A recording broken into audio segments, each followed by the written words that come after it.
So right now, your bank might actually decline your morning coffee run because of a deepfake impersonation. Yeah, which is terrifying. Right. And, your grocery bill is probably surging because a really highly specialized water plant in Kuwait was bombed overnight. Mm-hmm. And millions of people are getting ready to watch the World Cup this weekend through these fragmented AI-generated filters, all because the air outside the stadium is quite literally toxic. It really is. So welcome to the era of compound disruption.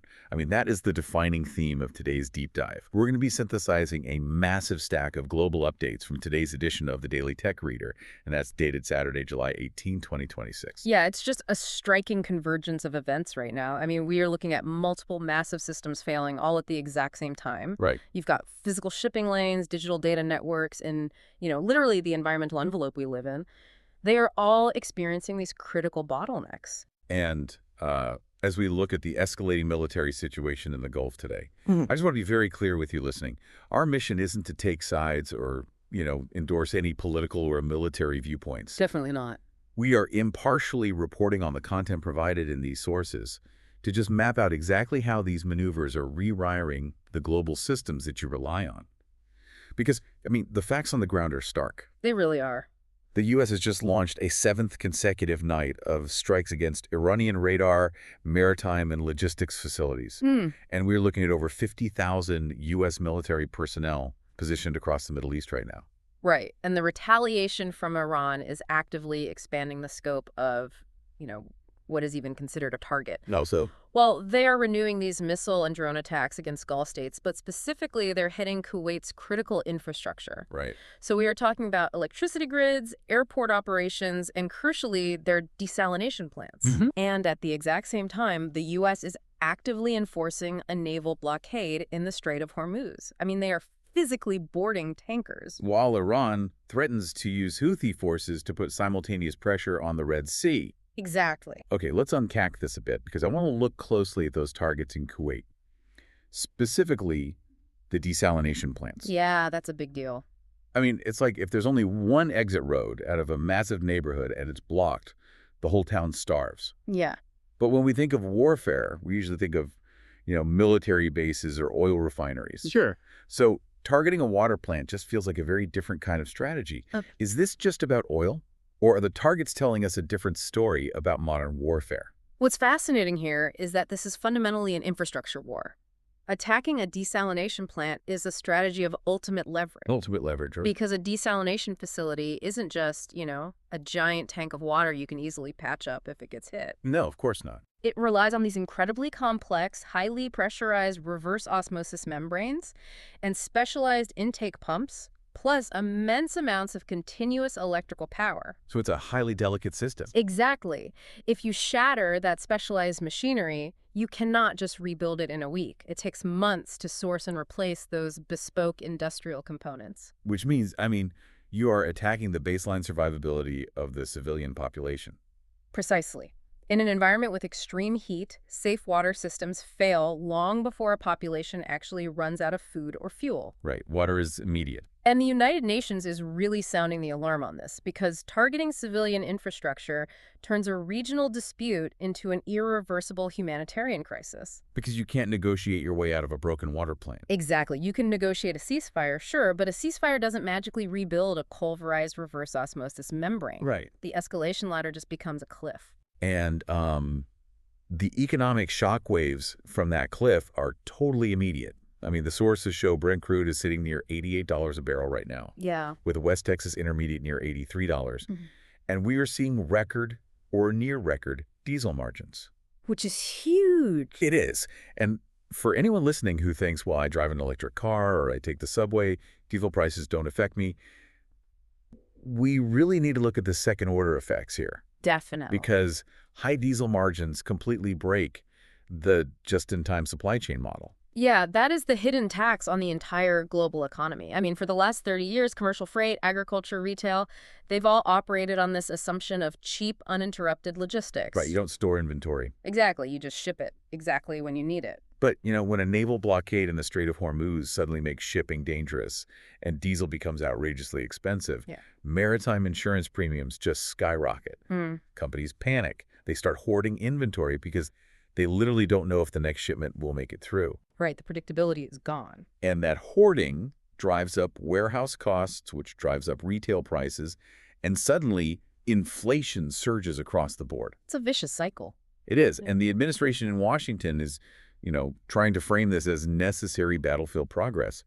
But the briefing notes that Congress is returning next week to face immense pressure about the actual conditions required to end this operation. Because people are feeling it. Exactly, because it is becoming a massive political liability at the checkout counter. It really proves that our physical gateways are incredibly fragile.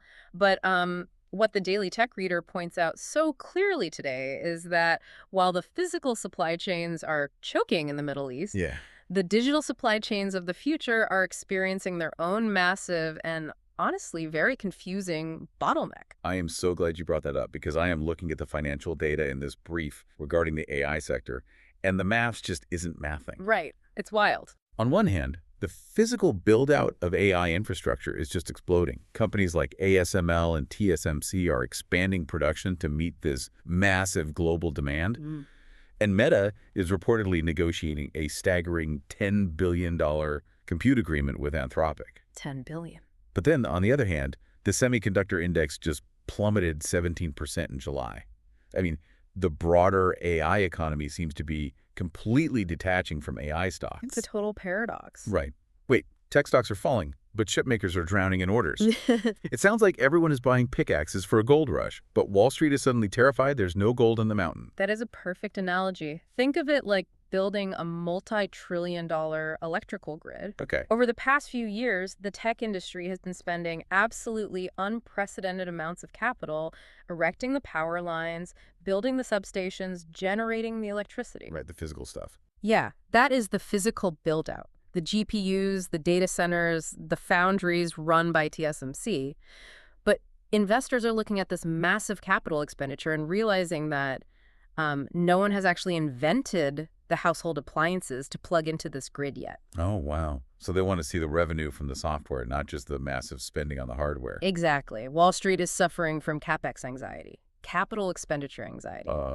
They want proof that leasing $10 billion worth of compute can actually translate into profitable, everyday consumer tools.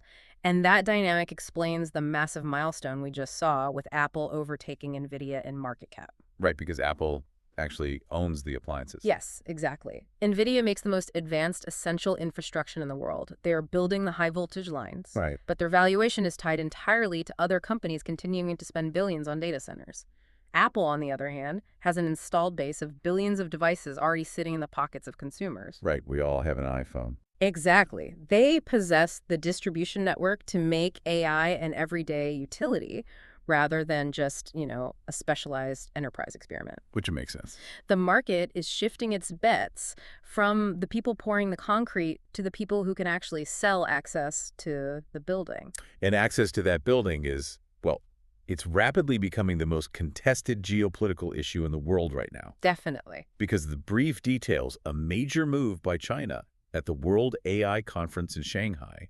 They launched the World AI Cooperation Organization, which is backed by 29 countries. Yeah, WAICO. Right, and they are pitching open source AI as a global public good. So how does open source software function as a geopolitical weapon? Well, it is a masterclass in infrastructure diplomacy. Okay. Because the United States currently dominates the frontier of closed commercial AI models. But smaller developing nations across the global south aren't necessarily looking for the absolute smartest, most expensive model. Right, they can't afford it. Exactly. They need cheap, accessible foundation models to build their own local economies. So by Beijing proposing an open source alternative, they're effectively embedding Chinese technical standards, Chinese data structures, and their governance frameworks right into the digital bedrock of these 29 nations. Wow. It creates a new digital iron curtain, basically. Not based on ideology, but on technological dependency. Exactly. It secures long-term reliance. Right. Because if a developing nation builds its entire health registry, its financial sector, and its government services on a Chinese-led open-source architecture. Shifting away from that in 10 years becomes economically impossible. Precisely. You're locked in. Which brings this massive macro-level tech war right down to your daily life and your career. Because let's look at security first. Yeah, this is where it gets real. The brief notes that deepfake technology has advanced to the point where familiar voices and faces are fundamentally compromised. It's scary. We are seeing banks institute mandatory independent verification and multi-factor human approvals just for sensitive transactions.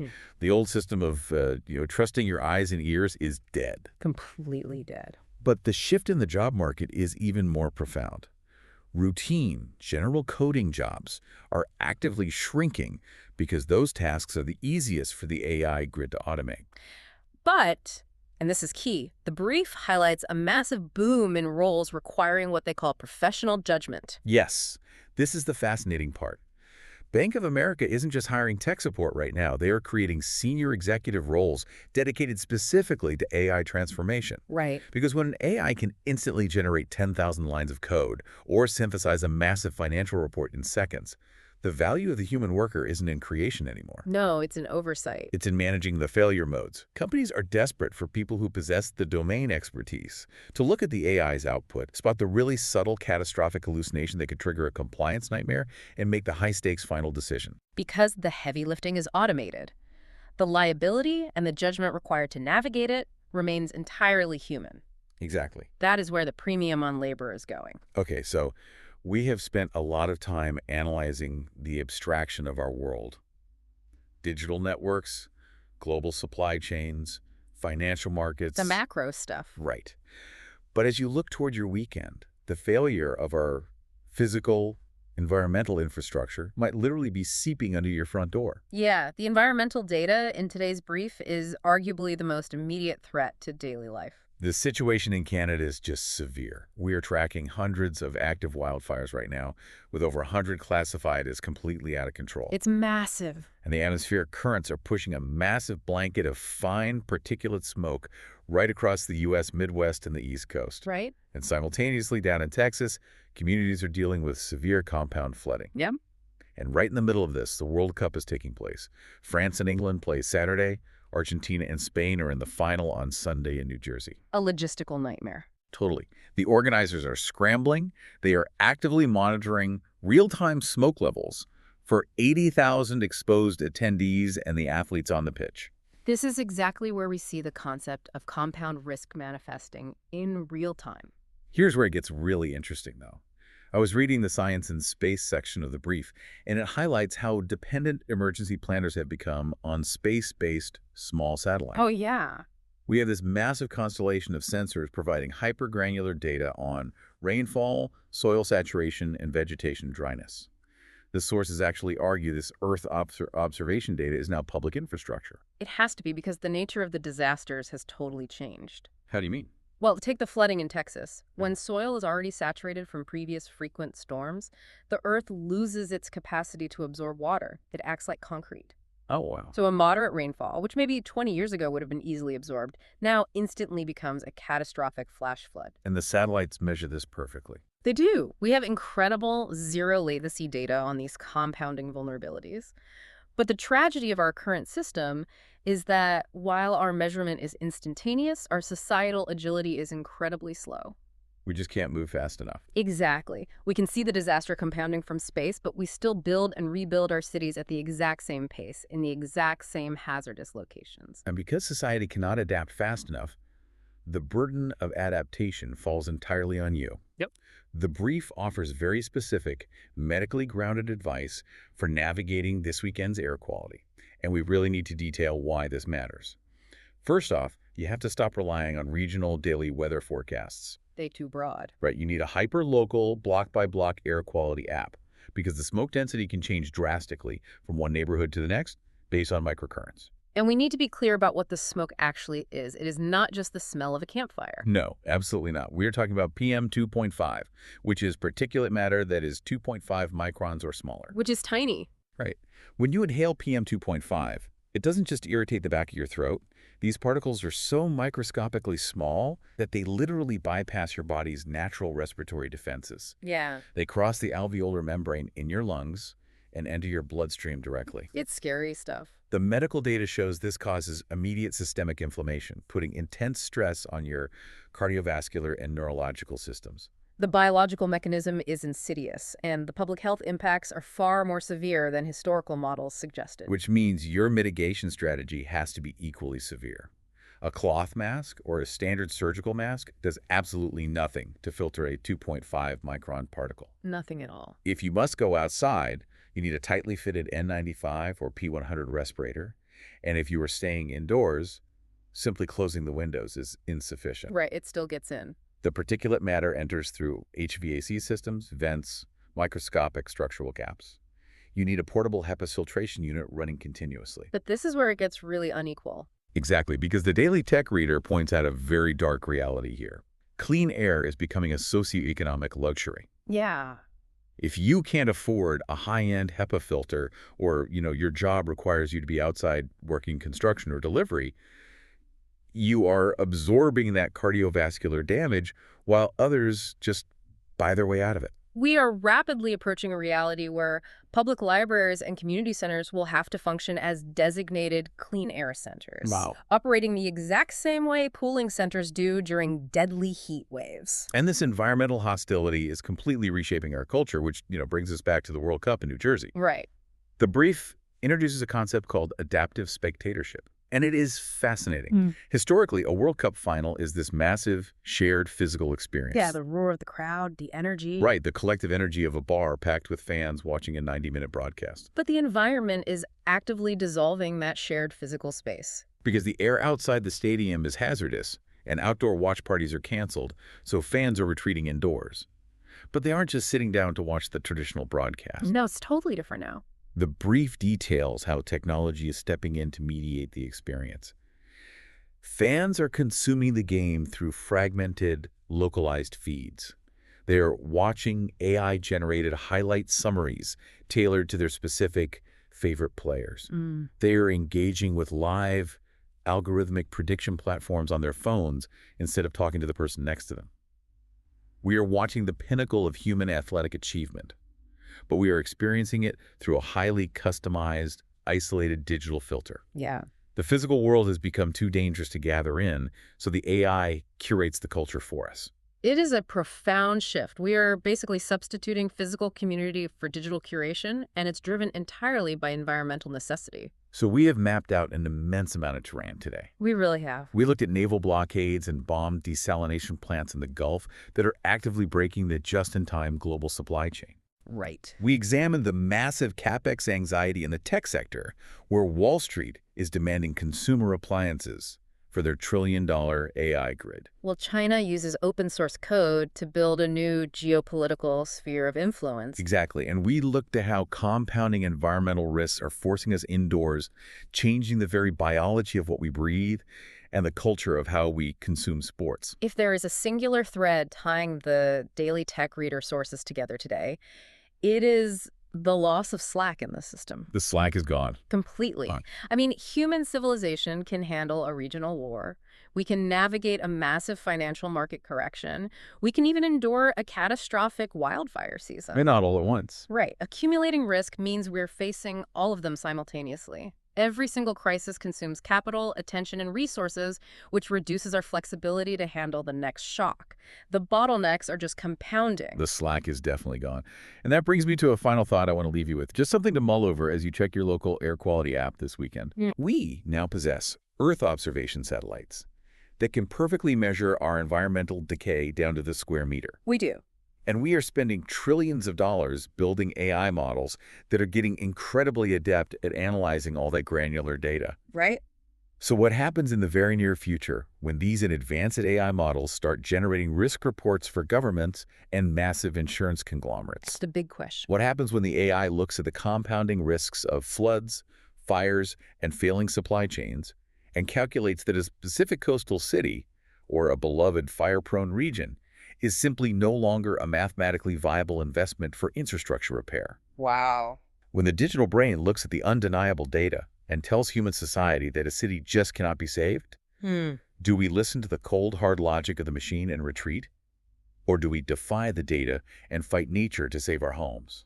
That is a tough one. It is the kind of question that used to belong to science fiction, but today, it's just the weekend news.